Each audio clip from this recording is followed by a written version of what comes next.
Hello बच्चों, let's read the question.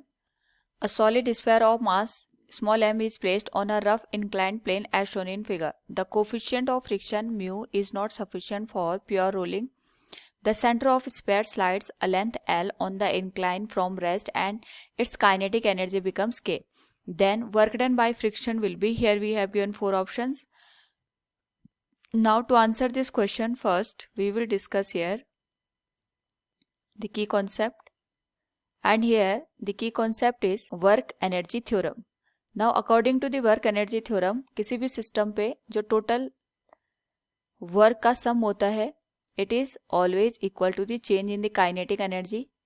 और हम इसको यहाँ पे मैथमेटिकली इस तरीके से लिख सकते हैं कि हमारे पास जो kinetic energy final minus kinetic energy initial होती है, इन दोनों का जो डिफरेंस होता है it is the sum of all the forces which are doing sum of all the work on the given system.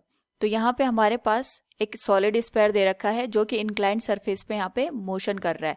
और यहाँ पे जब हमने इसको रिलीज किया तो उस कंडीशन में ये रेस्ट में था, यानी इसकी जो इनिशियल स्पीड होगी वो हमारे पास यहाँ पे 0 के बराबर होगी. तो initial kinetic energy we can say here kinetic energy initial will be 0 for this particular case. और जो फाइनल काइनेटिक एनर्जी है वो हमें स्मॉल k के बराबर यहाँ पे दे रखी है. तो it will be k minus 0 will be equal to sum of all the work. तो यहाँ पे एक तो हमारे पास अगर अकॉर्डिंग टू दी अगर हम यहाँ पे डायग्राम देखें तो जो नॉर्मल रिएक्शन है यहाँ पे वो एक्ट कर रहा है.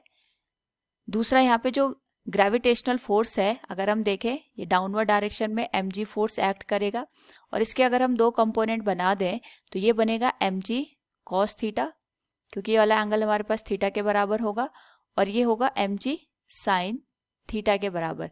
तो दूसरा जो फोर्स एक्ट करेगा it will be gravitational force. तो वी कैन राइट, एक तो हमारे पास यहाँ पे वर्क आएगा due to the normal force, दूसरा वर्क आएगा due to the gravitational force, और थर्ड हमारे पास जो वर्क आएगा it will be due to the frictional force. Now अगर हम यहाँ पे इनको सॉल्व करें, क्योंकि यहाँ पे नॉर्मली या हम कह सकते हैं वर्टिकल डायरेक्शन में कोई भी डिस्प्लेसमेंट नहीं हो रहा है, उस पर्टिकुलर केस में जो हमारे पास वर्क आएगा ये 0 हो जाएगा, क्योंकि जो हमारे पास इंक्लाइंड सरफेस दे रखी है कुछ इस तरीके से दे रखी है.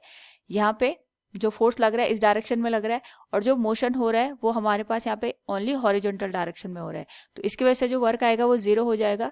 और जो हमारे पास ग्रेविटेशनल फोर्स है अगर हम इसको देखें तो it is given as in the horizontal direction, जिस डायरेक्शन में डिस्प्लेसमेंट हो रहा है हमारे पास. तो ये L यहाँ पे लेंथ को कवर कर रहा है, तो इसके करस्पॉन्डिंग जो हमारे पास फोर्स आएगा it will B mg sin theta, और डिस्प्लेसमेंट हमारे पास L के बराबर हो जाएगा क्योंकि दोनों सेम डायरेक्शन में है. तो यहाँ पे जो साइन आएगा वो पॉजिटिव आएगा, plus work done due to friction. So the value of work done due to friction will be k minus mgl sin theta. So it will be the final answer. So from the given question we can say here the work done by friction will be minus mgl sin theta plus k. Option second will be the correct answer. Hope all you understood it. Thank you and best of luck.